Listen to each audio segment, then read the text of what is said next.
आप सभी को प्यारे यीशु मसीहा के नाम में जय मसीह की। आज हम बाइबल से सिमसोन के जीवन की सत्य घटना के विषय में जानेंगे। तो चलिए वीडियो स्टार्ट करते हैं। यह कहानी लोगों के बीच में बहुत ही प्रचलित है, जिसे बच्चे से लेकर बड़ों तक काफ़ी पसंद किया जाता है। यह कहानी विश्वासघात, बेवकूफ़ी और परमेश्वर की इच्छा पर न चलने से क्या दुष्परिणाम होता है, इसका बहुत ही अच्छा उदाहरण है। इस कहानी में हमें यह भी देखने को मिलता है कि अगर हम अपने गलतियों की माफ़ी सच्चे मन से परमेश्वर से मांगे तो वे हमें अवश्य माफ़ करते हैं। तो चलिए जानते हैं सिमसोन की सत्य घटना के बारे में। परमेश्वर ने इज़राइल को बसाने के लिए एलिजा, मूसा और जोना जैसे नबियों की सहायता की ताकि वे सब इज़राइल का भला कर सके। ईश्वर ने राजा दाऊद की भी सहायता की, जो इज़राइल का एक महान शासक था। लेकिन समय के साथ साथ लोग परमेश्वर के रास्ते से हटकर अपने पाप करने लगे। वे दूसरे ईश्वर की आराधना करने लगे। इसलिए परमेश्वर ने उन्हें सज़ा दी और पूरे 40 साल तक इज़राइल को फ़लस्तीनियों के कब्ज़े में रखा। और इसी कब्ज़े से मुक्त कराने के लिए परमेश्वर ने सिमसोन को इज़राइल देश में भेजा। इज़राइल में एक ऐसी महिला थी जो मानव नाम व्यक्ति की पत्नी थी। वो महिला परमेश्वर की भय भक्ति व संगति में बहुत ही मजबूत थी। वो दुए प्रार्थना में काफ़ी मजबूत थी और परमेश्वर से भी उनको अधिक प्रेम था।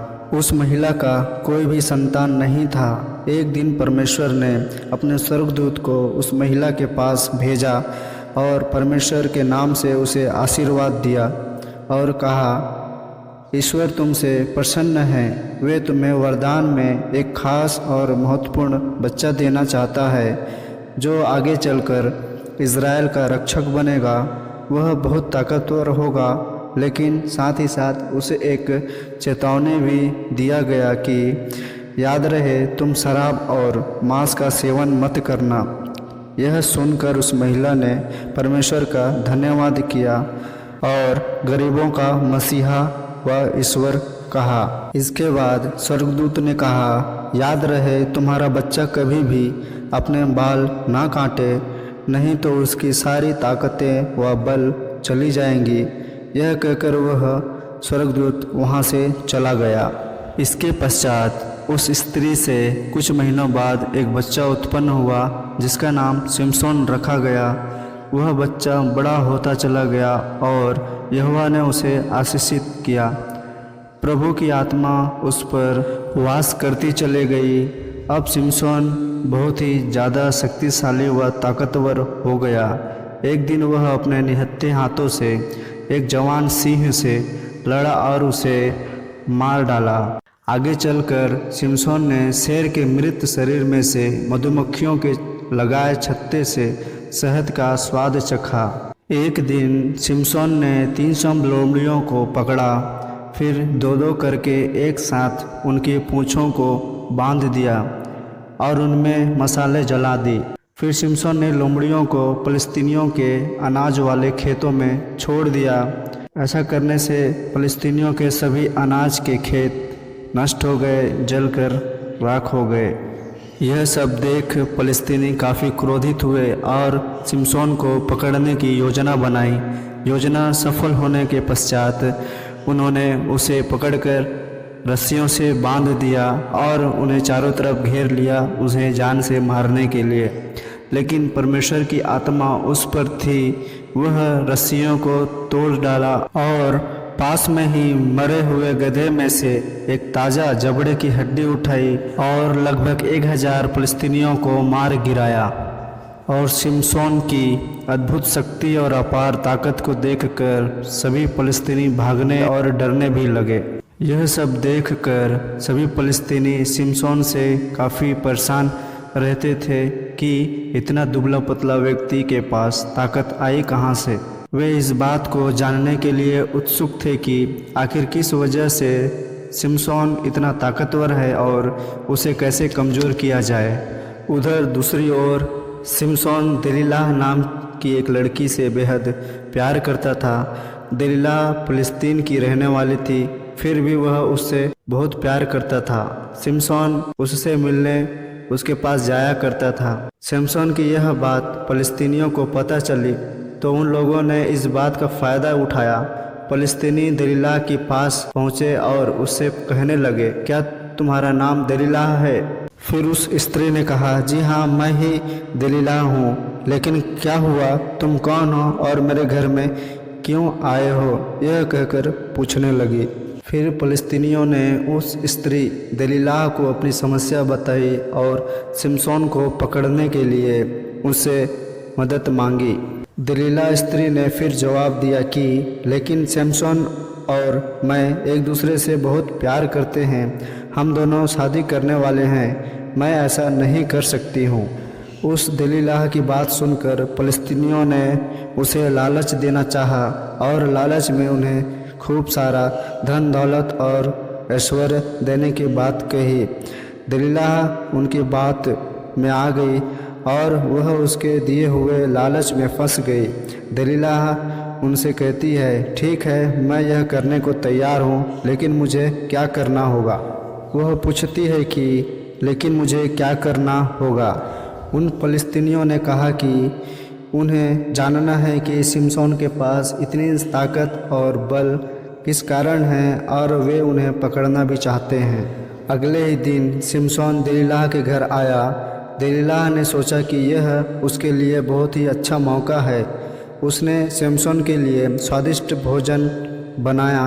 जैसे ही सिमसोन ने खाना खाना चालू किया, दलीला ने उससे सवाल पूछा कि सिमसोन, तुम मुझे बहुत ही अच्छे लगते हो, तुम बहुत ही शक्तिशाली बलशाली हो, एक साथ बहुत सारे लोगों से लड़ लेते हो, क्या तुम मुझे अपनी ताकत का राज बताओगे? आखिर ऐसा क्या है कि तुम इतने ताकतवर हो? फिर सिमसोन ने दलीला को बताया, तुम अगर मुझे 7 हरी रस्सियों से बांध दो तो मैं पहले जितना ताकतवर नहीं रहूँगा। मेरा पेट बहुत भर गया है, मैं थोड़ा सोना चाहता हूँ। ऐसा कहकर वह दलीला के घर में ही वह सो गया। उधर दलीला के घर के बाहर फ़लस्तीनी छुपकर इंतज़ार कर रहे थे। सिमसोन के सोने के बाद दलीला बाहर गई और फ़लस्तीनियों को सारी बात बताई और उनसे बोली, जाओ जाकर 7 हरी रस्सियाँ लेकर आओ, मैं उसे बांध देती हूँ। फ़लस्तीनियों ने तुरंत 7 हरी रस्सियों का इंतज़ाम किया और उसे दलीला को दे दिया। दलीला उन रस्सियों से उसे बांध दी। ऐसा करने के बाद दलीला ज़ोर से चिल्लाने लगी, सिमसोन उठो, सिमसोन उठो, फ़लस्तीनी यहाँ आ रहे हैं, उठो। इसके बाद सिमसोन उठा। फिर उसने बड़ी आसानी से उन सभी रस्सियों को तोड़ डाला और वहाँ से चला गया। दलीला यह देखकर हैरान हो गई और वह जान चुकी थी कि सिमसोन उससे झूठ बोल रहा था। अगले दिन सिमसोन फिर दलीला के घर गया। सिमसोन को देखकर दलीला ने कहा, तुम कल कहाँ चले गए थे? मैं तो मजाक कर रही थी, वैसे तुमने मुझसे झूठ क्यों बोला? सिमसोन ने जवाब दिया, अगर तुम बिना इस्तेमाल की गई रस्सियों से मुझे बांधोगी तो मैं अपनी सारी शक्तियाँ खो दूँगा। अच्छा, मैं बहुत थका हुआ हूँ, मैं भी थोड़ा सोना चाहता हूँ। ऐसा कहकर वो फिर सो गया। दलीला इस बार ऐसी रस्सियों को लेकर आई जिसे किसी ने इस्तेमाल नहीं किया था। उसने उस रस्सियों से सिमसोन को बांध दिया। सिमसोन को बांधने के बाद दलीला फिर उसी प्रकार चिल्लाई जिस प्रकार पहले चिल्लाई थी, सिमसोन उठो, सिमसोन उठो, फ़लस्तीनी यहाँ आ रहे हैं, उठो। इस बार फिर से सिमसोन उठा और उसने आसानी से रस्सियों को तोड़ डाला। इस बार दलीला चुप नहीं रही। वह क्रोधित हो चुकी थी क्योंकि बार बार पूछने के बाद भी वह सही नहीं बता रहा था। सिमसोन, तुम मुझे फिर से झूठ बोल रहे हो, क्या तुम मुझ पर भरोसा नहीं करते? अगर तुम सच नहीं बताओगे तो मैं तुमसे बात नहीं करूँगी, तुमसे रिश्ते नाते तोड़ दूँगी। ऐसा कहकर उसे धमकाने लगे। यह सब सुनकर दलीला के बार बार सवाल करने पर उसने जवाब दिया, मैं एक नाज़रीन हूँ, मैं शराब नहीं पी सकता और कभी भी अपने बाल नहीं काट सकता। अगर मेरे बाल कट गए तो मेरी सारी शक्तियाँ खत्म हो जाएंगी। यह कहकर सैमसन फिर से सो गया। अब दलीला सिमसोन का राज जान चुकी थी। सिमसोन के सोने के बाद दलीला ने उसके सारे बाल काट दिए और फिर फ़लस्तीनियों को बुलाने चले गई। फ़लस्तीनियों ने आकर सिमसोन को घेर लिया। इस बार सिमसोन उठा तो उसे कुछ अलग महसूस हो रहा था। वह खुद को पहले से कमज़ोर महसूस कर रहा था। उसने जब अपने सर पर हाथ रखा तो उसे पता चला कि उसके सारे बाल किसी ने काट दिए हैं। फिर फ़लस्तीनी वहां पहुंच गए। सिमसोन को बंदी बना लिया गया। इसके बाद सिमसोन को अंधा कर दिया गया और उसे जेल में डाल दिया गया। इसके बाद सिमसोन रोज़ ईश्वर से प्रार्थना करता रहा और ईश्वर से माफ़ी मांगता रहा। हे ईश्वर, मुझे माफ़ कर दो, मेरी गलतियों के लिए मुझे माफ़ कर दो। हे ईश्वर, मुझे माफ़ कर दो। इस दौरान उसके बाल धीरे धीरे बढ़ चुके थे। उधर सभी फ़लस्तीनी मंदिर पर इकट्ठा होकर जश्न मना रहे थे कि उनका सबसे बड़ा शत्रु पकड़ा गया और बंदी बना लिया गया। सभी फ़लस्तीनी महल में इकट्ठा हुए। वहां सिमसोन को लाया गया और उसे महल के 2 मजबूत खंभों के साथ बांध दिया गया। वह लोग सिमसोन का मजाक उड़ा रहे थे। यह सब देखकर वह ईश्वर से प्रार्थना किए जा रहा था। इसी दौरान उसकी सभी ताकतें और सभी बल वापस आ गए और जिन खंभों में उनके दोनों हाथें बंधी हुई थी उन खंभों को उसने ताकत लगाकर अपनी ओर खींचा और वो दोनों खंभे गिर गए। वो दोनों खंभे गिरने के बाद महल का पूरा ढांचा जमीन में गिर गया, दब गया और जितने फ़लस्तीनी वहाँ हजारों संख्या में थे वे सब दब गए। साथ ही सिमसोन भी उस पर दब कर मर गया। यह कहानी विश्वासघात, बेवकूफ़ी और परमेश्वर की इच्छा पर न चलने से क्या दुष्परिणाम होता है इसका बहुत ही अच्छा उदाहरण है।